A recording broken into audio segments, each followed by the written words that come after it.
there, everybody. This is the Sixers Talk podcast, proudly presented by Wilmington University. WilmU Works. I'm in, as I'm now going to be for a little bit longer. Danny Pommells is on vacation somewhere tropical. I hope we have no idea actually where he is. But joining us, as always, is our beat writer extraordinaire, the man with all the answers, or at least I think he does, because I click on his articles every single week, and he gives me what I need to know. It is Noah Levick. Noah, we were at practice today. A bit of a surprise, a little bit busier of a media session today at practice with Joel Embiid speaking for the first time since obviously he had the procedure to repair the meniscus in his left knee. He gave us some good info, I thought, as a whole, as far as the optimism that the Sixers have been. You and I have talked about this in the past. The Sixers have been hopeful that he returns. He seems hopeful he returns. Obviously it's still a waiting game with 24 games to go, but what did you make overall of what Embiid had to say today? Yeah, I thought it was kind of fitting that he suffers this injury on January 30th in Golden State, and then February 29th, our special leap year final day of February, he fills us in on how things are going. And yeah, I think, it's notable that he confirms essentially the rumblings of internal optimism from the Sixers, pretty unequivocal that he does plan to play again this season.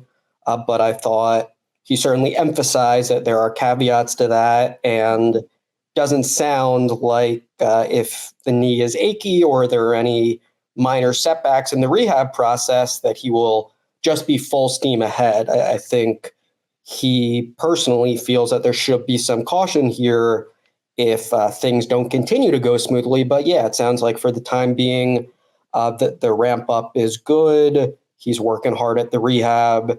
He's trying to be around his team while also enjoying some of the more opportunities to be with his young son, Arthur, and his wife and around family and all that. So I think those were the main takeaways from me. Basically, thumbs up thus far, but that doesn't mean you can write in Sharpie that Joel Embiid will be out there on April 1st or what have you. I think all the steps that are remaining in the process are not set in stone that he will be soaring through all those with flying colors, and I think he understands that. And then also, interesting to hear him reflect on the period of time leading up to the injury and not having regret about that, and feeling that like his approach tends to be, I want to push through things and I want to play. And he thinks that's the way to go, but he also acknowledged sometimes that works for me, sometimes it doesn't. And of course, in this case, throughout that Golden State game, he didn't look right. It was clear that this injury that had bothered him, during the season was very prominent, against the Warriors, and it burned the Sixers really badly that he was still out there in that fourth quarter. So I thought it was interesting, even with this time to reflect, that he still thinks that was the way to go. And he still just intuitively wants to be out there and competing. But, if we're zooming out big picture, I think that backfired for the Sixers pretty badly, that was the mentality in this case.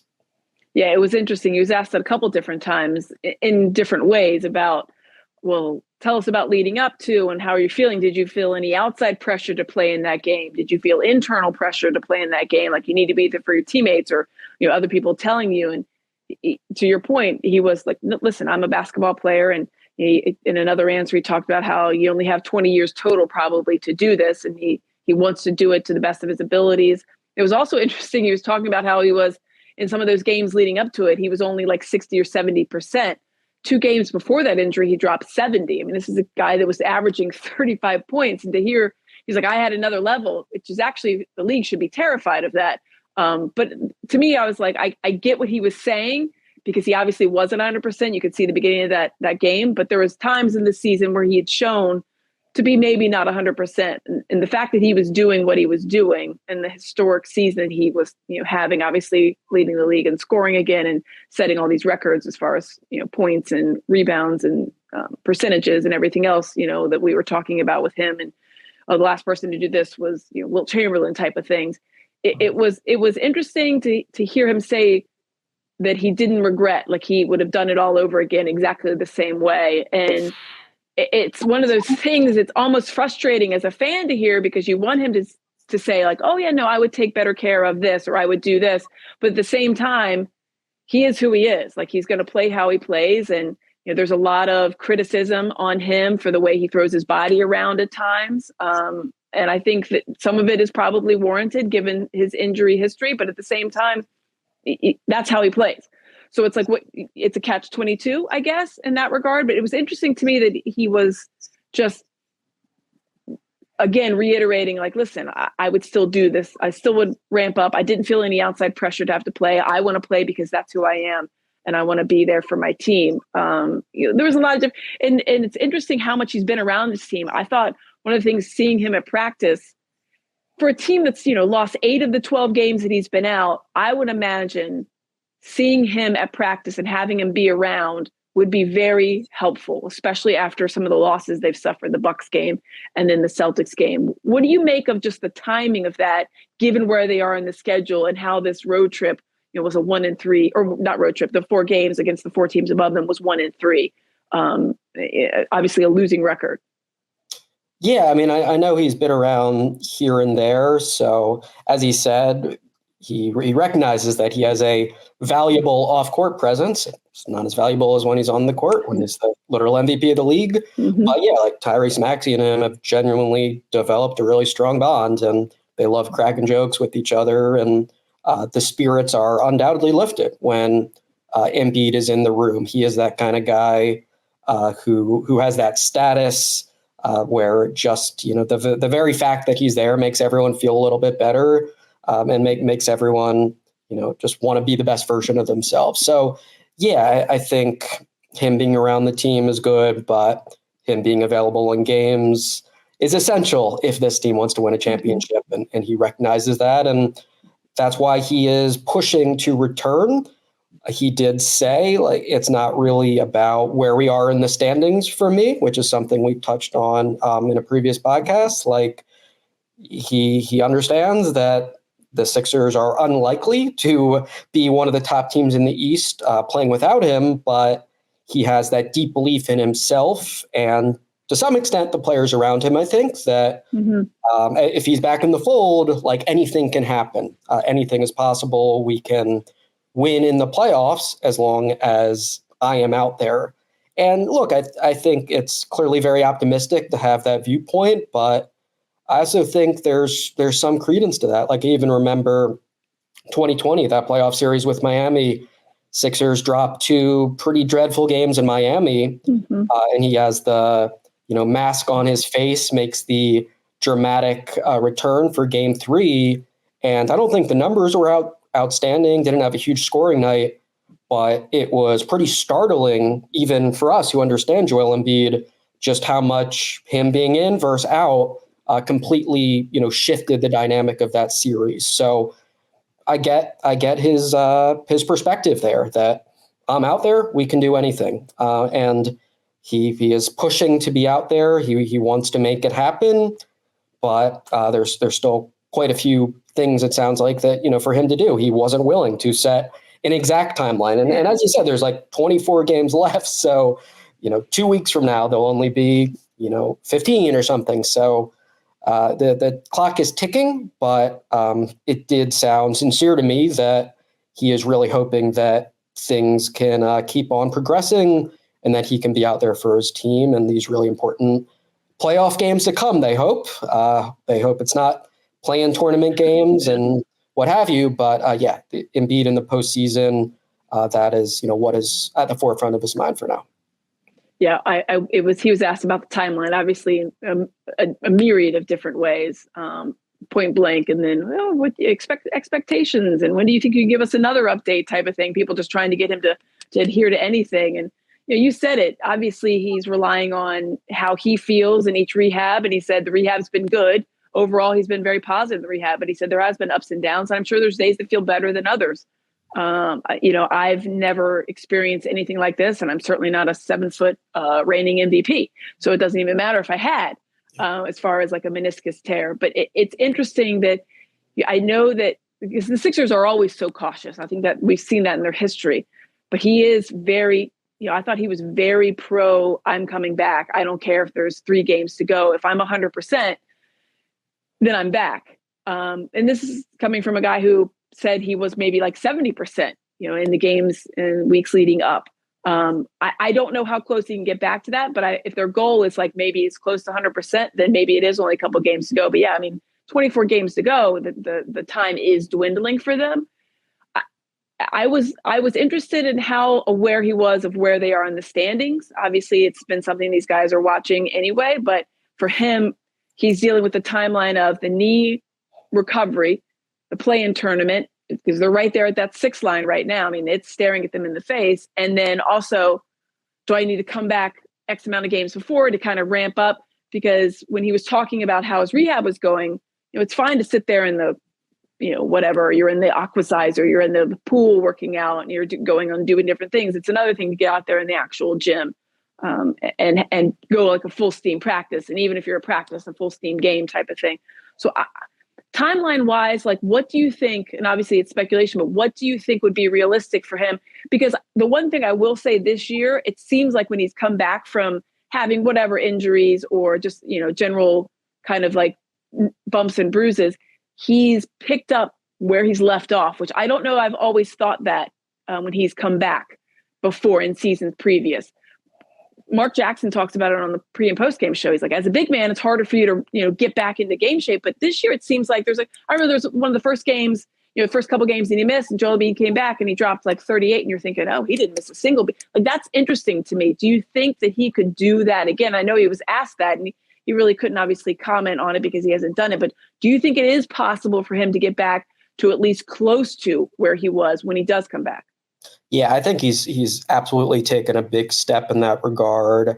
I think honestly, the last 2 or 3 years, there's been a real elevation in terms of his attention to detail with conditioning and diet, hired the personal chef and what have you. And look, in previous years, he was pretty candid about, like, I hate when I'm out, in part because when I return, I'm not in great shape. And now he is pretty consistently in very good shape, and he doesn't fade near the end of games. And he's, the norm for him now is he plays entire first quarters. We remember earlier in his career with Brett Brown, it was like 6-7 minutes. Mm-hmm. Nick Nurse has even talked about, I think wrote in his book about how that was something he felt the Raptors could exploit. You just frustrate Embiid and prevent him from getting off to a roll in those first few minutes, and then he can potentially have a poor game and get down on himself. And now, like, that just never happens. He's obviously extraordinarily dominant in first quarters. And part of that, he's just in much better shape and has worked so hard to get there. And I think a lot of it's beyond just like, don't eat cheeseburgers anymore or whatever. He's really been so diligent about that. And I think it's a credit to him and part of why he ascended to MVP levels. So, yeah, I don't think we can count on much as far as the rest of his season. But in the event that the rehab goes well, I think it wouldn't be a shocker at all if game 1 or 2 of his return is an elite performance. I think part of that too is, like, he's a more intelligent player than he used to be, right? He knows he's going to draw double teams regardless. He can exploit that, make his teammates better with his passing. He can be, an elite rim protector, and he can impact the game in ways besides scoring. And that's likely going to be a huge part of his postseason performances. So, yeah, I think, go in a few steps down the line, and that hypothetical, absolutely fair and valid to have optimism that Embiid could be pretty darn good right off the bat. He talked about a couple of things. Obviously, he's never played. The team is different since he's been out for the last month. There were nobody healed campaign.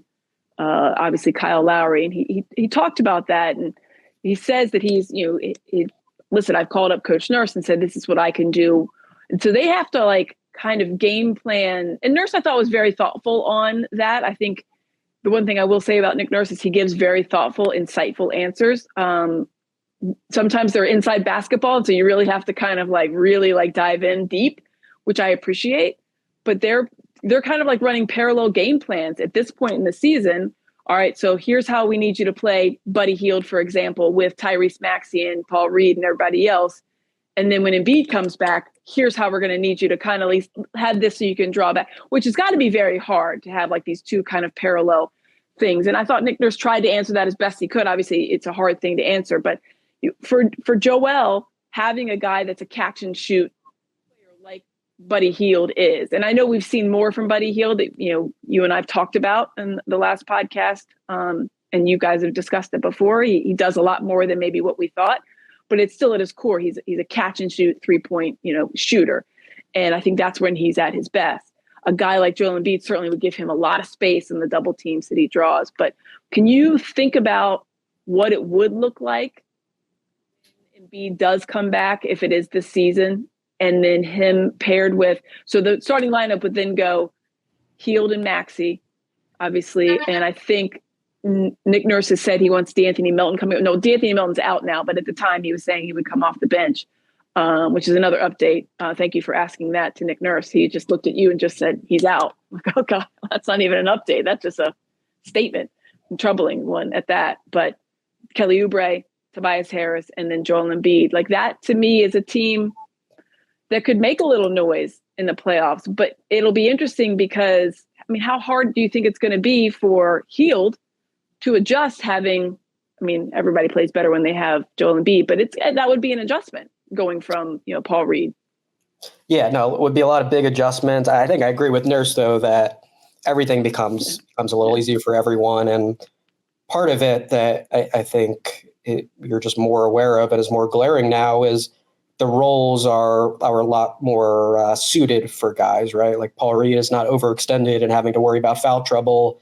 Kelly Oubre Jr. is not being tasked with creating some shots and maybe taking that a little bit too far. And, I think Embiid's return, there, might be a situation here or there where him and Hield are not on the same page about how to run a DHO or, there's a defensive coverage where there's a miscommunication. But I think for the most part, there would be a lot of positives just with the fact that he draws so much attention offensively and can clean up so many mistakes at the rim. But lineup, rotation, bench-wise, I think there are a million question marks for this team as things stand, with plugging Embiid in there. And, part of that's D'Anthony Melton.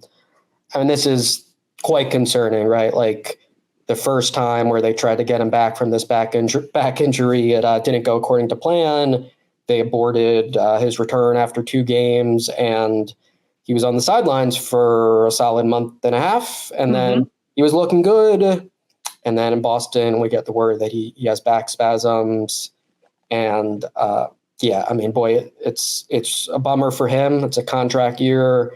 He's obviously still 25 years old, a player with a lot of tools, a lot of, I think, promise and areas he can grow his game. And this year has not gone how he wanted thus far. And the Sixers situation becomes more difficult with the uncertainty about his health, I think. So, as far as the players you put around Embiid in a starting lineup or the players you want most around him, I think you've got to highlight Nico Batum as a guy Joel Embiid loves and wants to play minutes with and can give him some great entry passes, knock down those catch and shoot threes, and give you some great valuable, veteran qualities next to Embiid.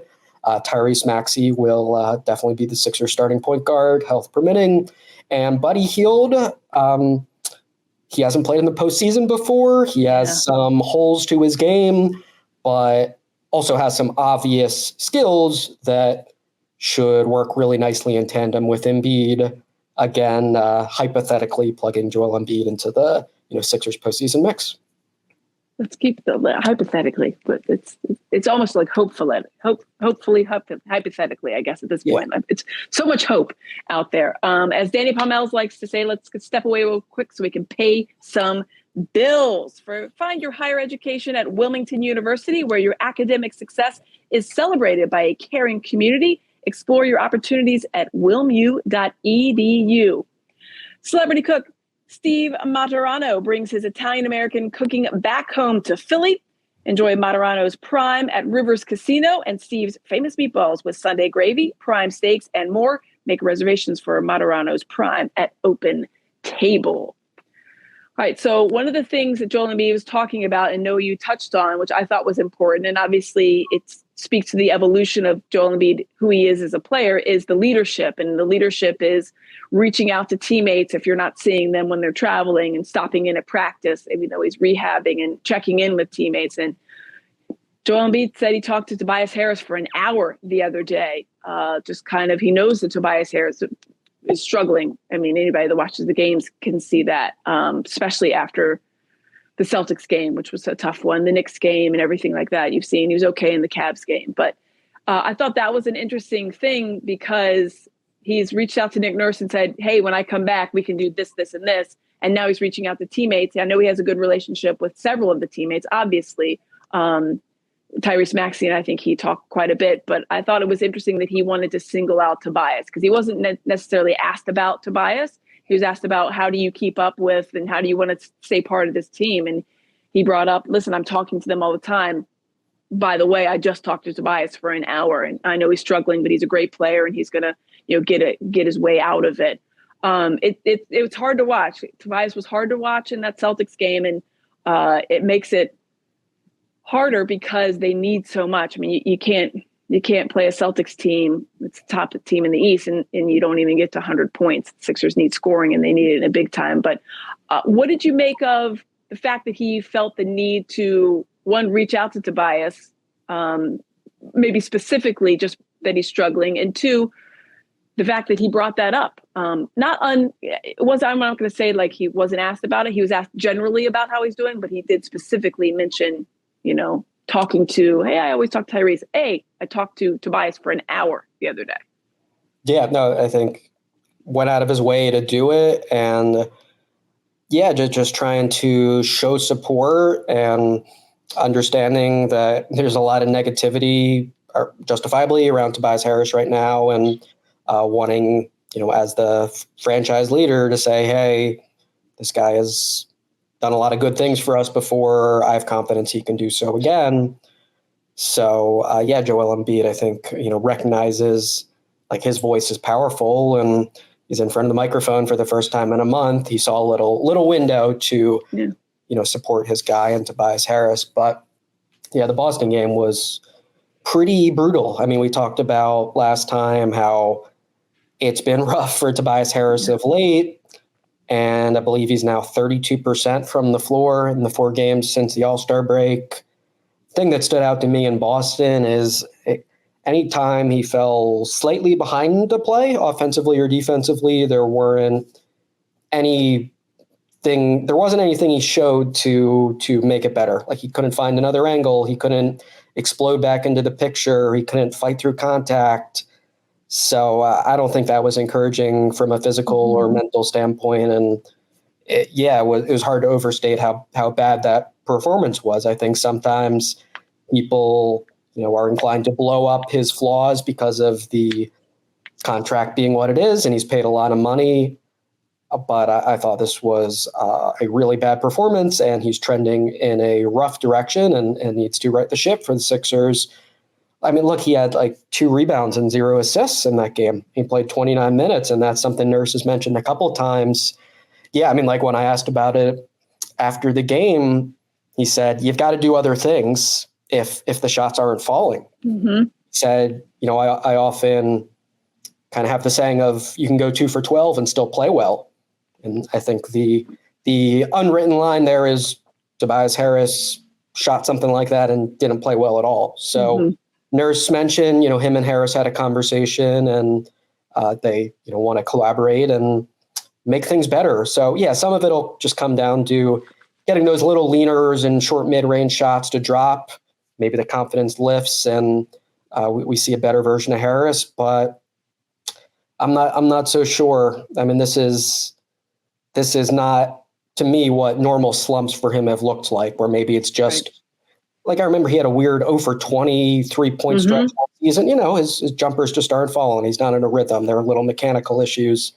This to me feels like physically he just isn't what he usually is, and he's obviously in his own head a little bit too. Nurse, he's got to let the game come to him, and we'll see. The norm for him is indeed that he's a pretty good player, overpaid player, but a pretty good player. Right. Sixers need him to get back to that, and I think just the extent to which this slump has been so brutal is a little mystifying to everyone involved. And we'll see what's next. I think logic would tell us better games are ahead of him, that it can't get much worse, but we shall see. Yeah, that Celtics game makes it we all were texting kind of like our little, it's harder for him. You can't defend him at really much after that game. The one positive was that he shot the ball a lot. If there's any silver lining, well, he wasn't reluctant to shoot. But yeah, I mean, when you're slumping the way he is, you mentioned it, get some of those runners to go, some of the close in shots.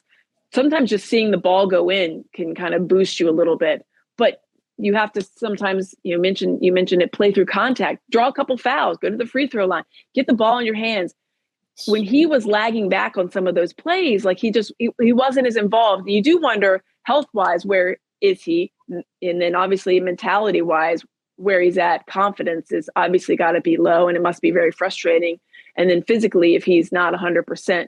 So it's it was frustrating to see, given the circumstances, especially in this 4 games. And he's finally back. He missed the couple games before the All-Star break. He has the All-Star break. Seems like he's back healthy. And then you see what he's put out. The Cavs game was okay. Knicks game was not great, but that was his first game back. You thought, all right, well, he's getting his feet under it. And then you saw the Bucks game. Well, that wasn't great. And then obviously what he did for the Celtics, it was a pretty rough watch. It's just interesting to me. You want to know what's going on, like with him. We don't hear from him a lot. We used to hear from him a little bit more. I feel like I haven't heard from Tobias in a while.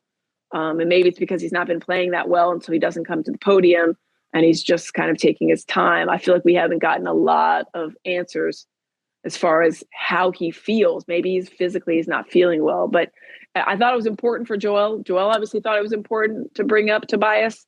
Nick Nurse has had to, kind of adjust maybe how they need to get him going, because if the Sixers are going to stay afloat, they're obviously going to need more. Like I said, there's 24 games left, and you can't have a guy go out there and be, whatever, minus 15 or whatever he is, minus 20 on some of these nights, offensively and defensively. He just can't be a zero, and he's been less than zero. Yeah. Go ahead.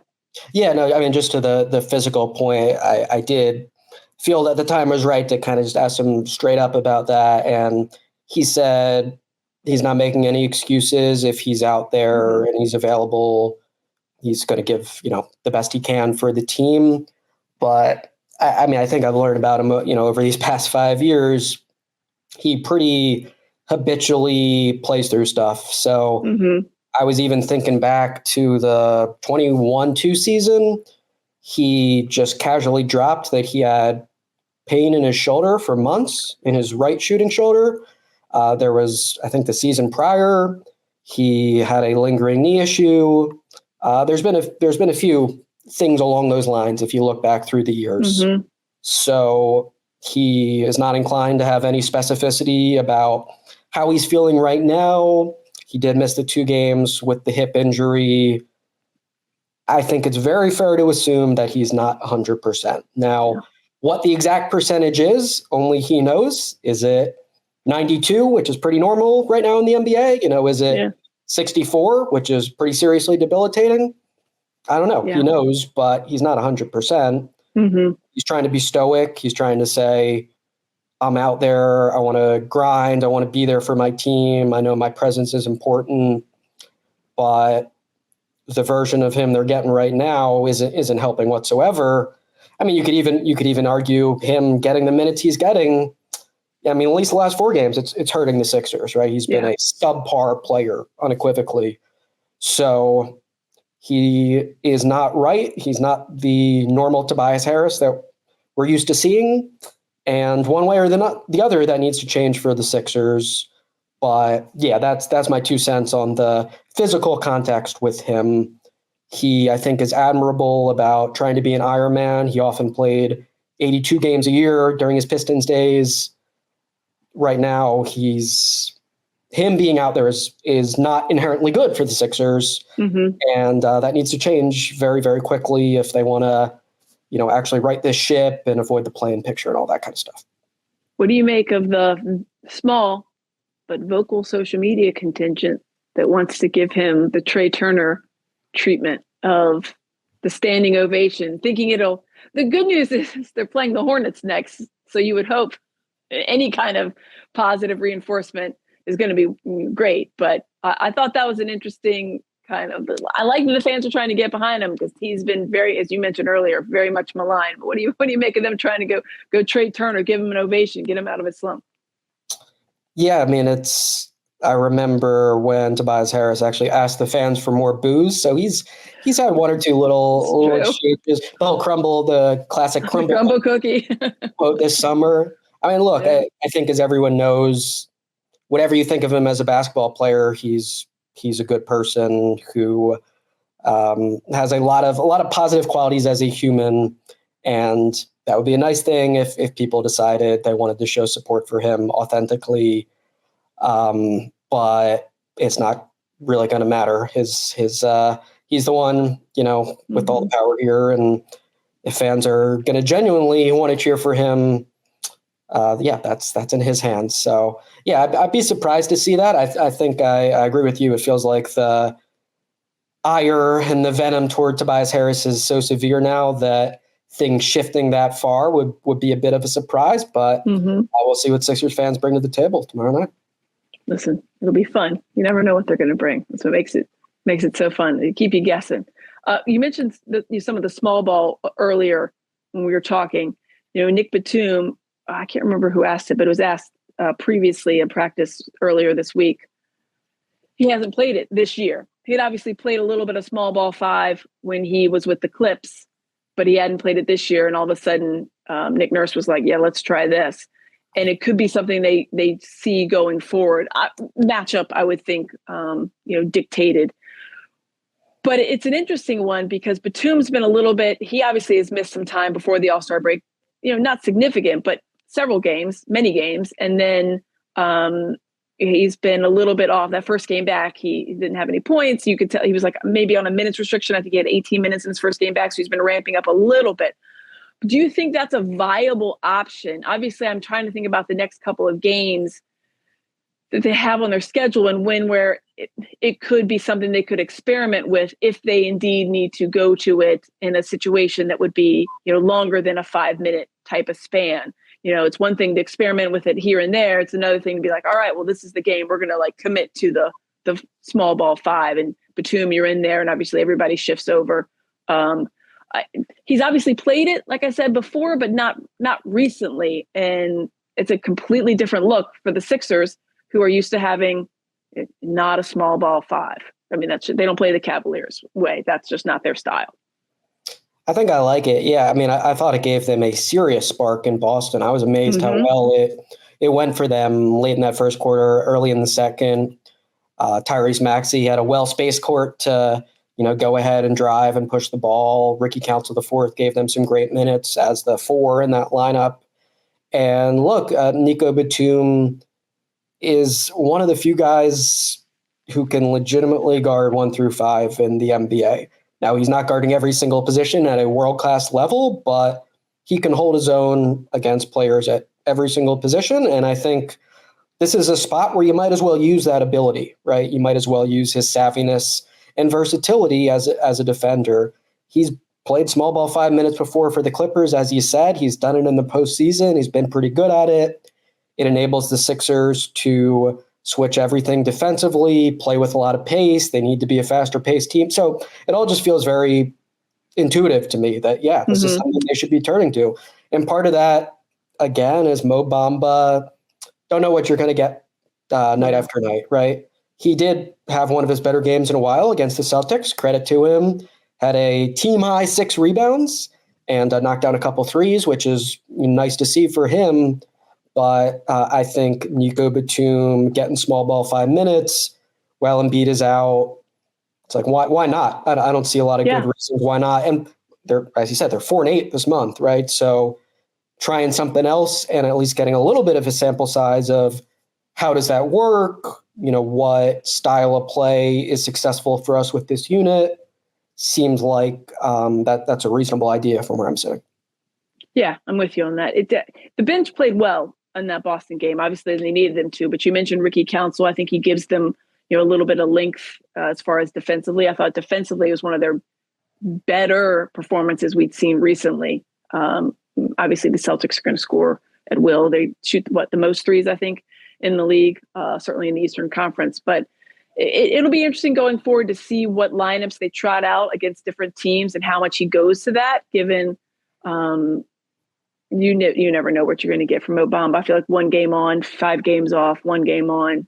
It's kind of just but that's one of the reasons he was out there for the taking in the offseason. I think that he shows flashes, but the consistency it just simply isn't there. You can't count on him as a high level backup.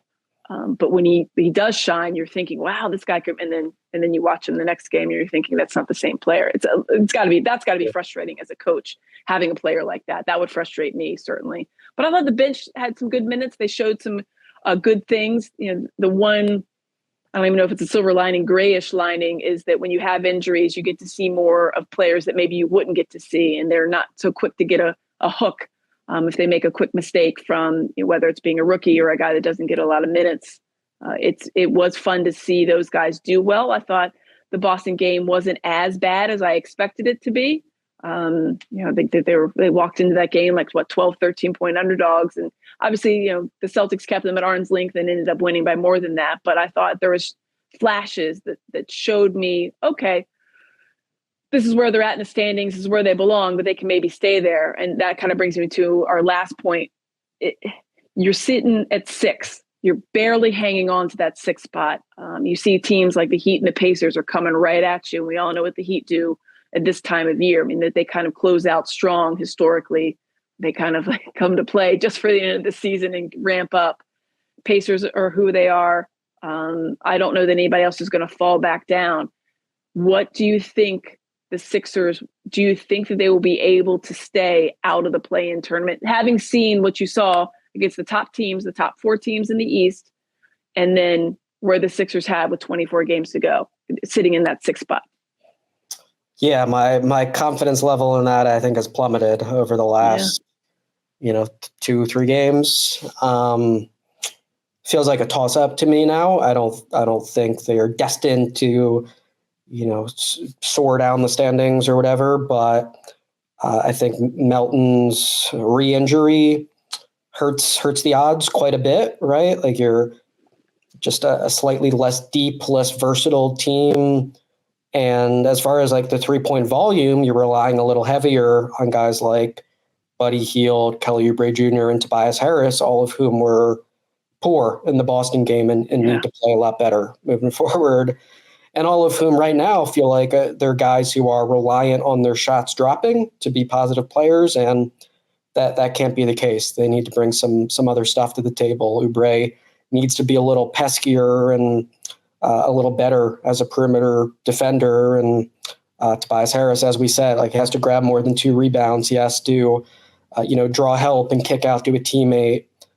So yeah, definitely some concerning signs as things sit. I'd say it's a complete toss-up right now. And if Joel Embiid is back and can give them a little final lift for those final 5 games, I don't think anyone would mind that. But yeah, I don't have much confidence either way there. I do think, just in terms of the top end talent, it's still better than the other teams in the play-in mix, but you need Joel Embiid to be available for a bit. I think it does feel right now like they very well may need him to ensure they are not below number 6 in the conference, I think is my gut feel for now.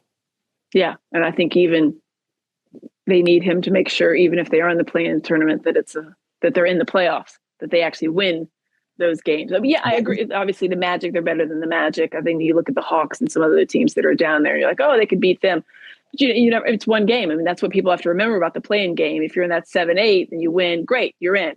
But if you lose the 7-8, then you have to play the 9-10 winner. And then if you're the 9-10 winner, then you have to play the, it's anybody's game. And those things like that's just like, people that love March Madness, it's that kind of stuff. It's like, you got to survive in advance. And right now it's survival mode strictly for this team. And it felt that you kind of not desperate times yet, but I feel like we were like knocking on the door of desperation of like, we got to this, like those guys must be feeling like we got to stay above, like we got to be in here. We got to keep it afloat until Joel Embiid. But it all starts tomorrow night. Obviously, they're back home. They've got the Hornets. If there's something that's going to cure what ails them, it should be Charlotte. That should be a win on paper and hopefully on the court as well.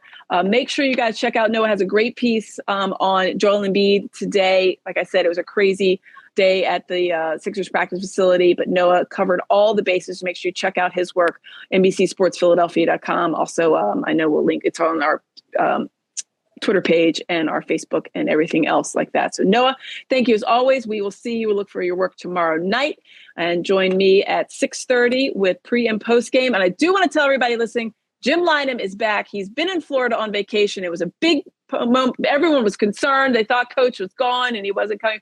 The man is 82 years old. He wanted to take some vacation and we said, you take it, coach. You do whatever you want. But thanks so much for joining us here on the Sixers Talk podcast, proudly brought to you by Wilmington University. Wilm U Works. We'll see you next time.